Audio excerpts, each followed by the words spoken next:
अस्सलाम वालेकुम वरहमतुल्लाह जी। कैसे दोस्तों, उम्मीद है इंशाल्लाह आप खैरियत से होंगे। जैसा कि आपको साइन बोर्ड नज़र आ रहा है, ये बाकायदा प्रेसिडेंसी का साइन बोर्ड है। प्रेसिडेंसी से क्या मुराद है, यहाँ पर हम यहाँ पर हक रखते हैं। मेन रोड है, जीटी रोड है। जो दाएं तरफ से गाड़ी आ रही है उसने भी आपको हक देना है, और जो बाएं तरफ से गाड़ी आ रही है उसने भी आपको यहाँ पर हक देना है। और ये साइन बोर्ड आपको मिलेगा चौक से ठीक 150 मीटर पहले।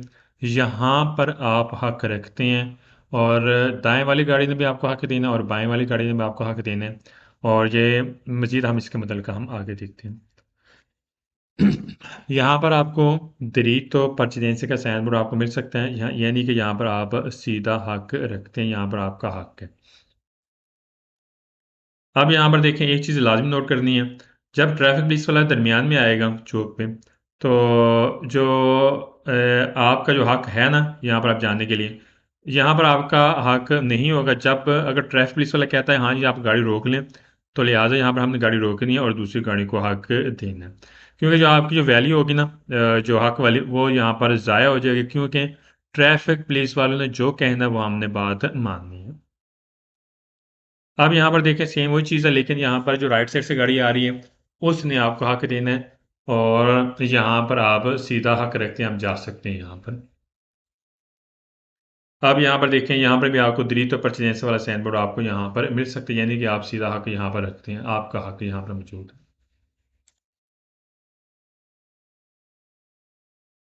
अब यहाँ पर देखें, जो लेफ्ट साइड से गाड़ी आ रही है उसने यहाँ पर आपको हक देना है, यहाँ पर आप सीधा हक रखते हैं, और ये चौक से ठीक 150 मीटर पहले हमें निशान नहीं करेगा, यहाँ पर आपका हक मौजूद है।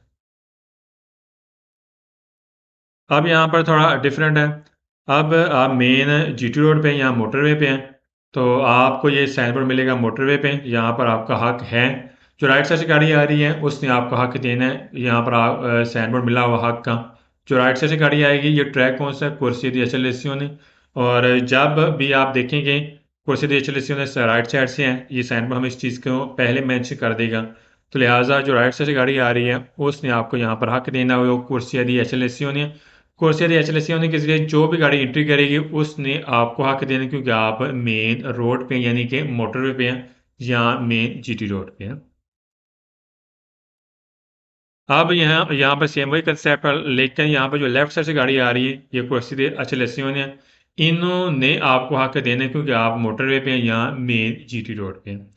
और ये साइन पर हमें 150 मीटर पहले मिलेगा, जो कोर्सियर एचएलएससी होने जहाँ से गाड़ी एंट्री करती है। अब थोड़ा सा यहाँ पर कंसेप्ट समझना, ध्यान करना है। यहाँ पर आप हक रखते हैं, रास्ता तंग है और रास्ता दो पे सेंस आने जाने के रास्ते हैं। हम यहाँ पर हक रखते हैं, हम जा सकते हैं, लेकिन फिर भी हमें यहाँ पर एहतियात करनी पड़ेगी। जो सामने से गाड़ी आ रही है, हमने इस चीज़ की यकीन दहानी करनी है कि उसने उसने आपको यहाँ पर हक देना है। तवज्जो करनी है, ध्यान करना है। यहाँ पे आप हक रखते हैं, लेकिन फिर भी हमें एहतियात करनी पड़ेगी। अगर आप यहाँ पर जाते हैं, बाय द वे यहाँ पर सामने से गाड़ी एकदम आ जाती है, तो वैसे नॉर्मल सामने वाली गाड़ी नहीं आ सकती, क्योंकि यहाँ पर आप हक रखते हैं। लेकिन फिर भी हमें एहतियात करनी पड़ेगी, एकदम सामने गाड़ी आती है तो हमें एहतियात करनी पड़ेगी, गाड़ी की स्पीड ऐसा करनी पड़ेगी, तवज्जो देनी पड़ेगी। लेकिन बेशक यहाँ पर आपका सीधा हक है, लेकिन फिर भी यहाँ पर हमने एहतियात करनी। आप थोड़ा सा यहाँ पर कंसेप्ट समझना है कि सुरख लाइट, अगर बाय द वे यहाँ पर आपको मिलती हैं इशारे, सही। अगर सुरख इशारा मिलता है तो यहाँ पर आपने गाड़ी रोक लेनी है। अगर पीला इशारा इशारा आपको मिलता है फ्लशिंग करता हुआ, तो यहाँ पे आप जा सकते हैं, आप हक रखते हैं। अगर ग्रीन इशारा मिलता है, यहाँ पे आप जा सकते हैं, आप हक रखते हैं। अगर पुलिस वाला खड़ा होता है और सुरख इशारा भी लग गया है, पुलिस वाला खड़ा है, पुलिस वाला कहता है हाँ जी आप चले जाएं, फिर आपने चले जाना है, फिर आपने सुरख इशारे को नहीं देखना। अगर पुलिस वाला कहता है जी ग्रीन इशारे पे आपने रुक जाना है, फिर आपने रुक जाना है, यानी कि इशारों की वैल्यू होगी वो खत्म हो जाएगी। सिर्फ पुलिस वाले की वैल्यू होगी, जो पुलिस वाले कहेंगे हमने उसकी बात को मानना है, चाहे सुरख इशारा है, चाहे पीला है, चाहे वेरते है से। तो उम्मीद है इंशाल्लाह आप सबको समझ आ गई, दुआ में याद रखना। अस्सलाम वालेकुम वरहमतुल्लाहि वबरकातुहू।